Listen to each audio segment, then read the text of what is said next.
पुण्यातील जमीन गैरव्यवहार प्रकरणावरून नारायण राणेंनी अजितदादांना डिवचलेलं आहे। आपली मुलं सुज्ञान असली तरी ती अज्ञाधारक असावीत असा खोचक टोला राणेंनी दादांना लगावलाय।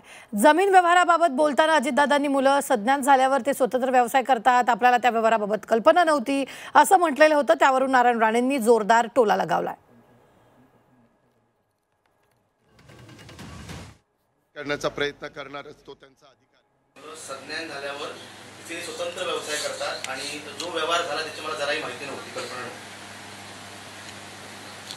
आमच्या सरकारमध्ये असल्यामुळे उपमुख्यमंत्री असल्यामुळे मी त्याच्यात काय बोलू शकतो। मुद्द्यात सज्ञान असली तरी आज्ञाधारक असावी, बरोबर ना?